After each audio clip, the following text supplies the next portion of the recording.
Is one mic. All I need is one mic. You'll be doing the show by your damn self. Listen, all we need is one mic. So we're only doing one mic today. There's gonna be the cold open, might as well, right? So we only have one mic because our USB, my USB is trash. It's not our USB. It's my USB. It's just me. It's a me thing, not a him thing. You like my hair, guys? I know I did it myself. It took me an hour. It doesn't matter how long you know.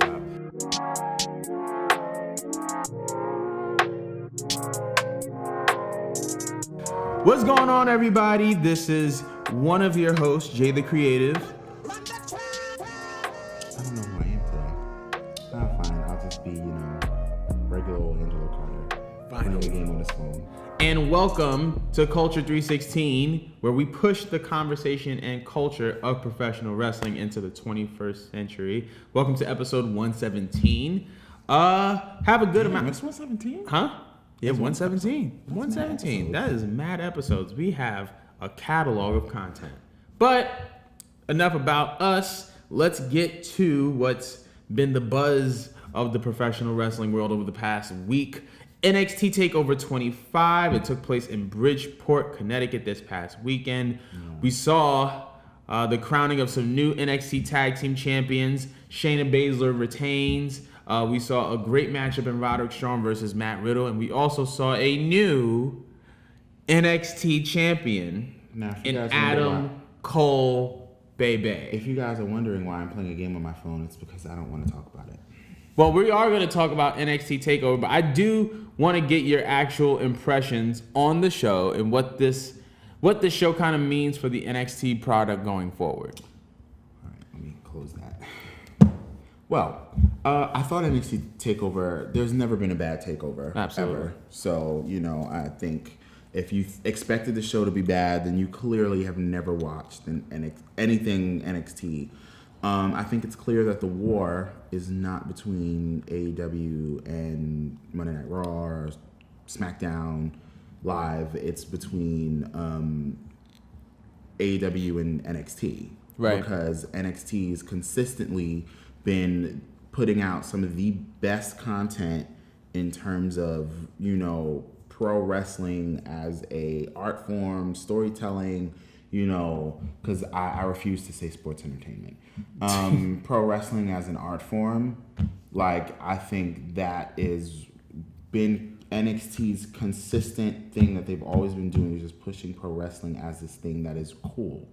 And AEW, after Double or Nothing, which I still haven't watched, please don't kill me, please. I don't have the time. I work too much. I know, dang. But, yeah, I honestly feel like the show was great. In terms of was it the greatest takeover of all time? No, I don't think it was the greatest takeover of all time. I like that. Keep going. Takeover only does one, all the titles, and then one match that's not. I really do feel like they could put at least one more women's match on some of these shows, only because the guys get that one prelim match, and then it's all title matches from then on out. Right. We probably could have got one extra match on the show, because this show ended really early. This show ended at 9:30, and I was like, whoa, a wrestling show that ends at 9:30, that was crazy to me. But other than that, I thought the show was incredible. I thought do you want me to talk about every match, or? You don't have to talk about every match. It's more so the impressions of the overall show, and just what do you see about NXT going forward? Well, going forward, like I said, it's clear that the war is between AEW and NXT. Going forward, with some of the storylines, I do think that we get one more Johnny Adam Cole match. Yeah. For sure. I think, first of all, Johnny just absolutely, when I saw the Captain Marvel gear, I was like, this is what we do now? We come dressed as the baddest in the universe, Captain Marvel? This is what we do. I'm just saying. I thought that gear was awesome. And speaking of gear, I'll talk about gear in a second because I really love somebody's gear from today, even though I didn't watch the show today. And also, so I can see them doing a Cole Gargano 3. Yeah. Maybe the first ever NXT Hell in a Cell match in Toronto. That's the next. That's the next takeover, one. right? That's the next takeover. Yeah. I can see them doing it. You know, they have what, 2-3 months? Or 2.5. 2 months, yeah, 2.5. 2.5 months of build up. They could keep Johnny off TV for a little bit and then have him chase Adam Cole. Maybe after this, they put him on SmackDown Live. I don't know. I really don't want him to go on SmackDown Live. I really don't want him to go up to the main roster, but whatever. Absolutely. Yeah. As far as the women, I still personally think Bianca Belair should be the one to beat Shayna Baszler because Shayna Baszler beat Bianca Belair twice. Like, she tapped her out twice. Yeah. Well, the first time she passed out. She passed out, and the second time she tapped out. Like, it only makes sense that Bianca Belair is the one to beat Shayna Baszler. It only makes sense. Like, you come back and get the win. But, I mean, I see that they're going in a certain direction with Io Shirai and Bianca Belair, and then, Io Shirai and Shayna Baszler, and then Mia Yim beat Bianca Belair, and they kind of did like a best of 3 type thing, and Mia Yim took 2 of those. So she kind of won. So that. Mia Yim kind of won their little feud. So I'm gonna assume that Mia's probably up next to get a title shot. Maybe they do a triple threat on one of these NXT TV shows. I'm thinking about I feel like they would do a triple threat number 1 contenders match between Mia, Io, and Candice LeRae. I could see them doing that, or I could see them doing a Fatal 4-Way at TakeOver Toronto. I don't want them to do another Fatal 4-Way for a minute because they just did a Fatal 4-Way at Barclays. Yeah, very true. In April. But anyway, not trying to go through every match, but Roderick Strong and Matt Riddle was absolutely incredible. That was a bang. It was such a good match. Roderick Strong is so good. Matt Riddle is so good. Matt Riddle is great. But my MVPs of the night go to the Street Profits. Yes. Montez Ford is like a star. Oh my God. Montez Ford, and like I a feel bad superstar. because Angelo Dawkins has been there for so long. But I love him too. I like Angelo Dawkins too. I like Angelo too, and them as a tag team is great. But when they inevitably split, Montez Ford is like the guy. I can see that. Montez Ford, dude, he freaking did the springboard onto the ladder spot. And just looked at the dude straight in his eyes. He was just like... It was perfect. There was like, no, like the ladder didn't shake. There was no like, oh shoot, because you know he literally landed perfectly on it. And it was like the perfect camera shot because he came out of nowhere. And it was just like, doof. And I was like, dude, Montez Ford is great. He's like just a universe of charisma. Like, he's incredible. And I really want to see him as a single star soon. Like, I not do too. soon. Nah, I want them to move up to if they go up to the main roster, I want them to win the tag titles on the main roster and then see Montez They have Ford. to change a lot on the main roster before I want anybody from NXT. Yeah, absolutely. Up there. Yeah, keep going though. But you know, they almost killed Kyle. I'm happy. Multiple times. Kyle O'Reilly landed. Kyle, who did you make mad? He landed on the ladder on his back. And I was just like... And then they did the double German spot, and the ladder legitimately almost took Kyle's head off, clean off his head. Yeah. Clean off his shoulders. And then Kyle lands funny, and then Bobby lands on top of Kyle. It was that match was crazy. It was brutal. What's his name? I know him as Gunner from TNA, but what's his Jackson Riker, whatever. He is just like a beast because they like beat him down and he got up. But I have an issue with him because, dude, is it so hard to catch somebody who's flying toward you? Oh yeah, because he was supposed to catch what's his name? Montez Ford, and he did not. Is that so hard? And he did. Like, luckily there was a little bit of grace that he had, but is it so hard to catch somebody? Like, I'm confused. Yeah. Like, you get a spot, you stand in that spot, and if you see that they're coming, move up a little bit. Maybe he wasn't paying attention that much, but dude, like, he could have broke his back. Like legitimately broke his back. Like, come on, we gotta do better. Like, there's people like Enzo used to kill me with this, especially and I'll finish after this. Enzo used to kill me with this. He didn't catch a couple of people at one point. I'm just like, dude, you cannot do that. Because they'll get hurt. They can get hurt, Like, and then bad. that's your fault. Legit. And Velveteen Dream is awesome, but we all knew this. Yeah.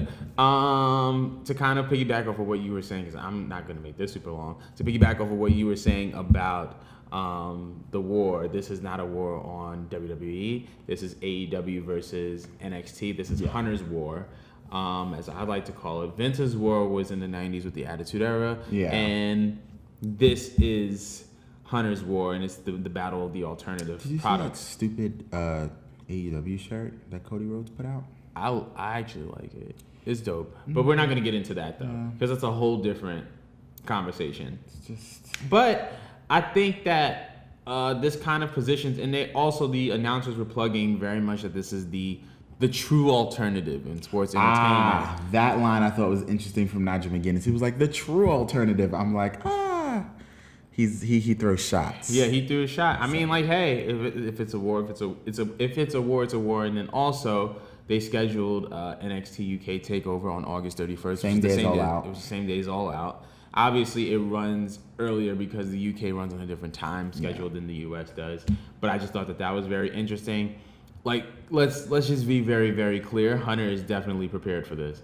And people kind of forget at how deep the talent roster of NXT is. Yeah, NXT has like mad people. NXT has so many people that they have main event caliber talent that they didn't put on TakeOver, that they can put on TakeOver and they could easily steal the show. Like, Mia Yim wasn't on TakeOver. True. Bianca Belair wasn't on TakeOver.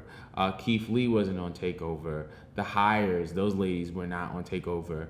Technically, Candice LeRae didn't have a match on TakeOver. But she was pretty involved in a pretty big way. But I mean, if we're talking about people like who are having matches, there were plenty of people who didn't have matches at TakeOver that were more than willing and ready to go for that spot. True. So I think that NXT is going to be the brand that competes with AEW. I feel like AEW is going to be the brand that competes with NXT. Yeah. It's just the way that it is. I feel like the two products are both aimed at people who are not interested in the mainstream polished product that Raw and SmackDown offers. Yeah. And I feel like both of them are looking to do something different now, because NXT is on the WWE network, and this is going to be on TNT. Right. The ratings and the metrics are going to be a little bit different, but it's going to be very, very interesting to see going forward.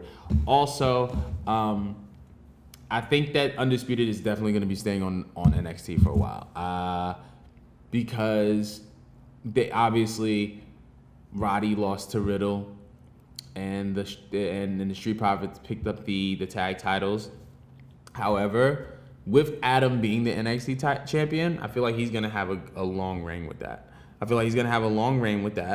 And I also feel like they're currently building up Undisputed to eventually work their way back to the tag titles. They have another match. They have a match next week against Oni and Danny Burch. I can see them having another match against what other team was in that Fatal 4-Way? Forgotten Sons. I can see them going through them, and I can see them going through whom else was in that match?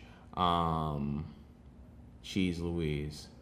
Street Profit. It was a 4-way. Street Undisputed. Yeah. So I can see them going through the two teams, and then I could see them going to Street Profit, Toronto, and then winning at Toronto, and I could see Roddy going for the North American title at Toronto too. Yeah. I definitely see that, but essentially what I'm saying, it'd be cool to get them to have their like evolution moment at Toronto, with championships. And I think it's going to be happening now. We're going to move on from that, because that can trigger so many questions and so many responses. But we want to know your opinions on NXT TakeOver 25, what this means for the NXT brand, what this means for the battle of the alternatives. So comment below, tell us what you feel on social media. We'll be sure to get back to you guys. Now, moving on from NXT and AEW, we're going to New Japan. As you guys know, we announced last week that Jon Moxley, in addition to signing with AEW, has signed some type of agreement with New Japan Pro Wrestling. And as a result, he went over this past week and defeated Juice Robinson to become the IWGP United States Heavyweight Champion, making him the first wrestler ever to win both the IWGP United States title and the WWE United States champion.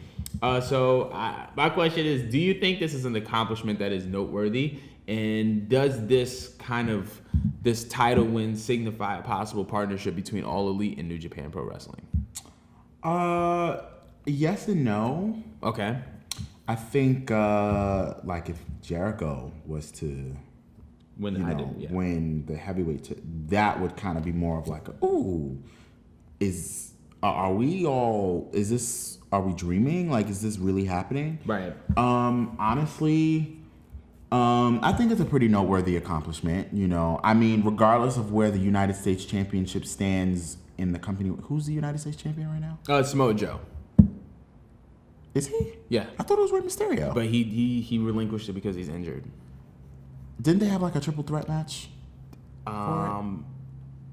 They had what happened was Ray and Joe had a match. I forgot which show it was, but technically Joe kicked out, but the ref counted 3. Okay. So he had to relinquish because 1, Joe wasn't beat, and 2, he was injured. But as you were saying? Regardless of where the United States Championship stands right now, okay, you're right, because I was confused. Yeah. Regardless of where the United States Championship in the company stands as of right now, he's still the longest reigning. Yeah. So it's pretty cool to be longest reigning United States champion of all time, and then in WWE, and then still to be able to go out, leave the company, and win the IWGP United States Championship. I think it's a pretty cool accomplishment. Now, as far as like the partnership, I mean, yes, but also it's just like, it's just the, United States Championship, it's cool. And also we do know that, AEW is allowing them to, work elsewhere until their TV deal, starts up in the fall. Very true. So, I mean, I'm not really like super, I don't know I don't know a lot about New Japan. I'm still like learning a lot about them and watching, history and watching matches and stuff like that. But as far as I'm concerned, I think it's a pretty big accomplishment. I mean, they made a star in one night in Jon Moxley. Like, immediately, he's just like the biggest thing that New Japan freaking has in that company. So, I think that this is kind of the start of something big. Yeah, I kind of wanted to kind of piggyback off of that because I think that it is a noteworthy accomplishment. Because I think there's only 2 people that kind of have similar accomplishments, because Jericho is the only person to win the Intercontinental title in both companies as well. Right. So I think the fact that Jericho and Moxley are kind of in a class of their own is kind of like dope. Not necessarily. Didn't Brock win the IWGP World Heavyweight Championship? World title, yeah, but I'm talking about like specific belts. Oh, okay. Because he's been... Yeah, he's been IWGP champion and WWE and WWE champion. Yeah, absolutely. Yeah. But I'm talking about like Intercontinental. He didn't win the Intercontinental. He didn't win the US. The US wasn't even out. Yeah, but like they're not necessarily in a boat on their own, because there's other people that have won both titles from a title from New Japan. But I get what you're saying. I think that it is a noteworthy accomplishment. Now, as it pertains to a partnership, I don't think so. I think that while it would be great, I would love to see New Japan stars make a one-off appearance in AEW or vice versa. Cool. I feel like if you go into 2019, 2020 with a partnership with AAA and a partnership with New Japan, that's just a lot to be fitting into a 2-hour program that's trying to push new talent. And because you have to, like, whenever you sign a partnership, you also have to keep their existing partners in mind. Right. So New Japan has a deal with Ring of Honor. We don't know when that's going to be up or when that's going to expire or the state of that deal. AAA has a deal with Impact Wrestling. So it's just like you sign with AAA, you're already maybe dealing with Impact talent. You sign with New Japan, you may be dealing with Ring of Honor talent. Now Ring of Honor may not want to, deal with AEW. Exactly. So that's a conflict of interest. Now, I don't think that it is a partnership, but I do think it's one of those things where, you know what? Go over to Japan, win a couple of their titles, do it while you can.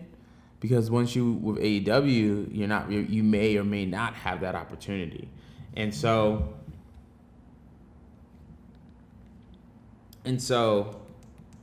yeah, I think that's the issue. Hold on, give me 1 second. I'm just gonna text my mom. 1 second. Everything okay? I'm recording. All right. Anyway, but yeah, that's how I feel about it. But if you guys feel any different about this situation, we want you to hear your feedback. Hit us up on social media. Talk to us online. By the way, we're also on Spotify podcast in addition to Apple Podcasts. So if you're a Spotify listener, be sure to check in and tune in with us on there. I only use Apple Music or Apple Podcasts. Anything other than that is poverty. But if if you're inclusive or whatever the case may be, here we go. Just do Spotify. If you're like some of these companies in June. Oh, but that's a whole different story. But yeah, on to the next topic. Super Showdown. We're not going to talk about the show of Super Showdown.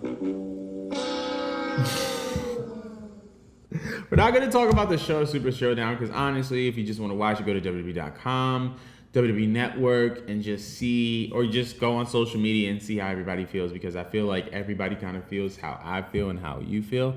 But I watch the show. Yeah. But I wanted to talk specifically about how there were rumors circulating about Natalya and Alexa Bliss being flown out to Saudi Arabia. Now, for those of you who are unaware, women for the past couple of Saudi events have not been able to compete just due to, the rules over there. And so there were rumors circulating that requests from WWE have been sent in to the Kingdom of Saudi Arabia to possibly get a women's match going, and they flew out Alexa Bliss and Natalya to whenever, if that was a possibility to make it happen. So I think my question is, I've been, openly critiquing just the fact that there isn't a women's match on these events. But it seems as if WWE is pushing for a women's match in Saudi Arabia. Yeah. So do you think that WWE is pushing for a women's match in Saudi Arabia? I think they probably are. In fact, there was a rumor that came up just around the time, right after WrestleMania, when the whole Sasha Banks thing kind of popped up, that the rumor was that Sasha Banks and Bayley were going to get the first women's match ever in Saudi Arabia. And they, I guess, told her that they weren't going to do it with her or something like that. I don't know. It was just a rumor at the time. Right. But the fact that they actually flew Alexa and Natalya out there, could have been a possibility. They could have just flown out there with people, with their loved ones. I don't know if Alexa and Buddy Murphy are still together. I don't think they are. Either way, Natty could have went out there with TJ. Yeah. They could have just went out there with their families, and also they could have went out there for an actual match. Now, we did get the first ever women's match in Abu Dhabi in 2017 with Alexa Bliss and Sasha Banks. And, that was a really cool thing to do. But, Saudi Arabia, listen, if they wanted women's matches so bad, they just wouldn't go to Saudi Arabia. And, listen, I come on here and I say all type of stuff about WWE. We all love WWE. Every single one of us in Culture 316, I know I come up here and I'll just be wilding. Yo, popping my jaws, okay? As if you don't want to wrestle. Right. It's all love. In all honesty, I'm not even trying to say this to save face. It's all love. Because honestly, I would want somebody to tell me if I was doing something wrong or stupid, or if my company was about to go, if my company was looking crazy because of, some decisions that I'm making. Right. So, as far as I'm concerned, I don't have to like all of their decisions as people, but that's what makes us people. Absolutely. So, I like y'all still. I'm just saying, Vince, you're still very smart. Sometimes. Yeah, once again, it's kind of one of those things where I love you, Stephanie. I love everybody. It's kind of one of those things where you're trying to work within the rules, but at the same time, It's like, what happened? Oh yeah. That joint is mad funny, but it's one of those things where you're trying to like work within the rules and still bend them just like a little bit, and you're trying to be revolutionary, and I get it, and I think it deserves, I salute WWE for even putting in a request, right? Exactly, to do it, because it's attempting to, because it's like yes, they are taking that Saudi coin, but they're not doing it at least without some type of fight to get a women's match in there. Right. I mean, once again, like if it's like, yeah, if WWE doesn't want to do a women's match, then they just not go to Saudi Arabia. But like, if not WWE, then who?